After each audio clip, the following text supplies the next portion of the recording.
welcome to the MJ Take, here to review Invincible Season 1 via Prime Video. And people, this has to be mostly, pretty much entirely a spoiler review. I'm just gonna very quickly, like 30 seconds, give a non-spoiler review because you really have to have a spoiler discussion about this show. If you have not watched this show yet, I'll go ahead and rate it for you. First season, 9 out of 10. Go check it out, and you have to go through and sit through the entire first damn episode. There will be a point where it seems like the show's ending. It is not. Make it through the first episode, because I was watching the first episode, and after, when it seemed like it ended, I was like, what are people talking about? Why are all my friends annoying the hell out of me saying watch Invincible, watch Invincible? It just seemed like another animated superhero show. I mean, yeah, it's cute, but I'm 24 years old. I don't need to watch every single animated show. I'm a little too old for that. And then the end of episode 1 happened. So if you haven't watched it yet, go ahead and watch it. We're getting into spoilers now. Man, this nigga OMNI-MAN. I mean, this guy is insane. And I'm really loving how fucked up a lot of writers and show creators are these days. We're getting villains like OmNI-MAN and Homelander. What the hell is going on in Hollywood? Okay, I'm a little concerned. I'm just a little bit concerned, but I'm loving it.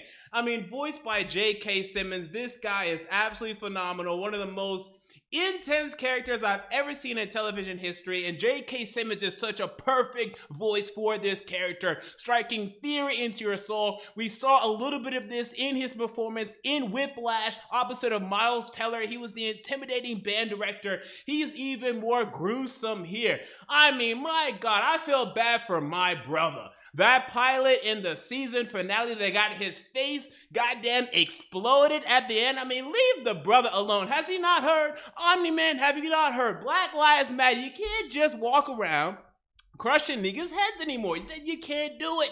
And he did it anyway. And my God, the scene in episode 8 where he forces Mark's head, his own son's head, through the train, and you just see all of these human beings absolutely being obliterated, absolutely brutal. He's pounding down on his son at the rocks, and then you just see a glimmer of some humanity in him, and he flies off. We assume back to Viltrum. I mean, what an epic season finale. Now, I will say, though, that is one of the best season 1 finales I've ever seen in TV history. I will say, some of the criticism that I have of this show, it was a bit uneven. Like, the ride we had to get to the end of episode 1 to really get the hook of the show, well, again, episode 1 was fine. It was about a 7 out of 10. I did enjoy it. It just felt run-at-the-mill.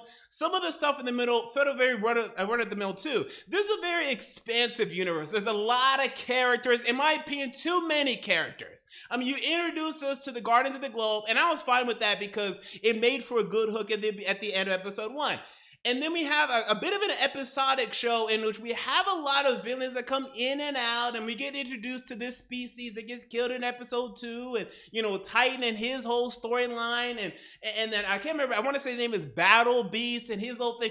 It ends up being a little bit too much, especially when looking in the future. It appears as if we're really going to have to expand, and not even we're definitely going to expand beyond Earth, meeting characters, meeting creatures from other planets to eventually go up against the Viltrumites. I have a bit of a problem with that because I think there's already too many characters as is on Earth that we still have to tie up. We have to tie up all the stuff with Titan right now. And that whole gang and that whole crew, that stuff needs to be tied up. I really feel another criticism that I have of the show, I think it needs more episodes. And I love the 8-episode format for The Boys. It's perfect for The Boys. Each and every episode is important. It's necessary to the season. In this show, not every episode was necessary. Now, in every episode, you could definitely find some things that were necessary for the story to push it forward.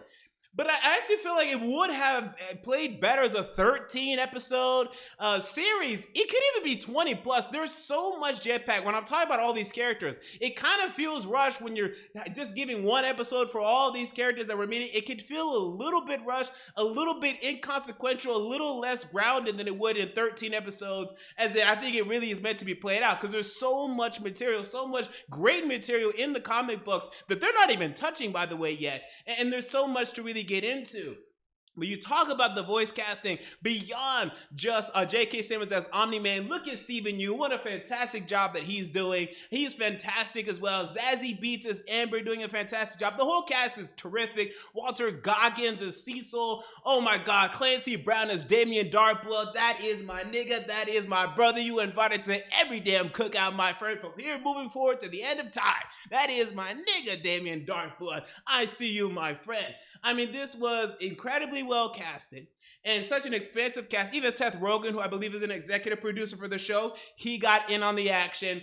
And you just feel such an excitement with the show moving forward because you already see with the conversation with Alan the alien at the end with Mark that this universe is expanding, learning about the Viltrumites. You even get a bit of a Dragon Ball Z type vibe, at least I do because I'm a big DBZ fan, in terms of how expansive this universe is.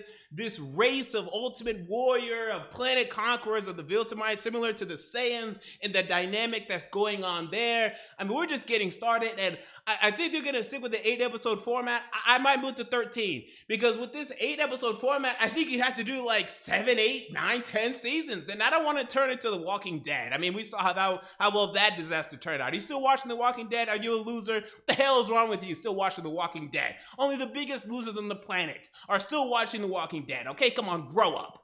So I don't want it to turn into that. I would move to a 13-episode format. I think it would work for this show. I'm so invested in the show, and I don't know how long we have to wait, like another year. We're just touching the surface. I want to know so much more, and I want to avoid the comments because I don't want to know more than I already know right now. But season 1 of Invincible gets a 9 out of 10, and I can't wait for season 2. So there you go. Those are my thoughts on Invincible season 1. What are your thoughts? Comment down below. I want to know. If you enjoyed the video, make sure to like, comment, and most importantly, to subscribe. And until next time, this has been MJ of the MJ Take, and I'm out. See you all later.